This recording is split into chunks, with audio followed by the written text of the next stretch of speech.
we are introducing our players to Ember Bay, one of the new land masses that have kind of come up and changed over the last 250 years. So Ember Bay is a pretty different map, just hostile, burning wasteland of rock. I actually worked on the same level about 12 years ago in Guild Wars 1. So I got to give it the new treatment with all our cool new props and effects. It's a pretty cool map because the first time in quite a while we've been back to a seaside environment. And also this map is really metal. I made a skull, I made a horn, kind of weird scraggly jaw that didn't quite look like a jaw, but like it just needed to look like it was something.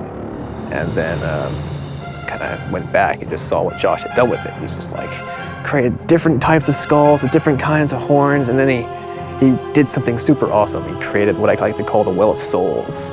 You just go up into this like caldera and there's just this mountain of like leering demonic skulls just like looking down at you. This place is like to the cover of some really insane Tyrian heavy metal album.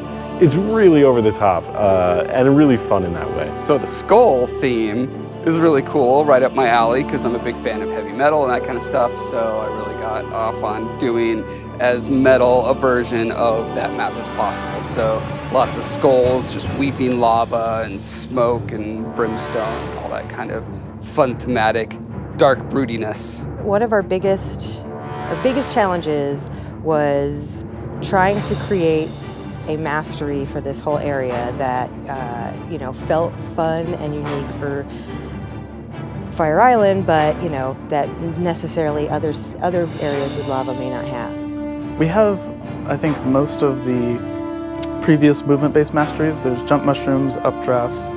There's a big ley line roller coaster, as well as a new mastery that we're calling thermal tubes, which basically shoot you out of a lava cannon to hundreds of yards away. It's really fun. You catch fire. It's great.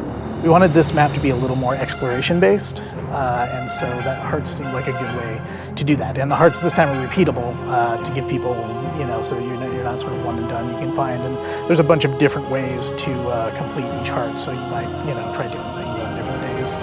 Because we're in an ocean environment, it was fun to bring back some creatures that haven't seen a lot of play in a while. So notably, in part of the map, the Karka have sort of taken up residence. And we know some players really, really appreciate fighting the Karka. So it was cool to be able to have like a really different environment from South Sun to be able to let them inhabit and wander around in. We usually put the jumping puzzles in last, so I kind of had this spot reserved for it.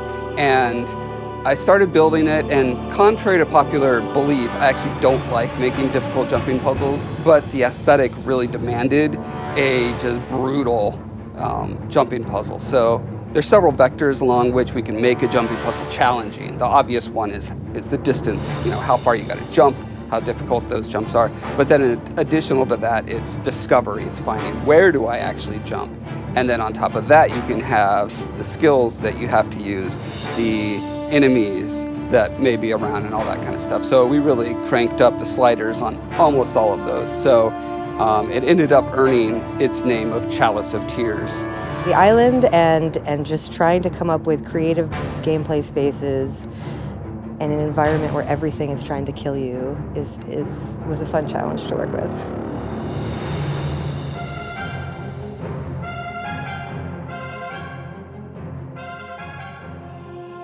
Metal.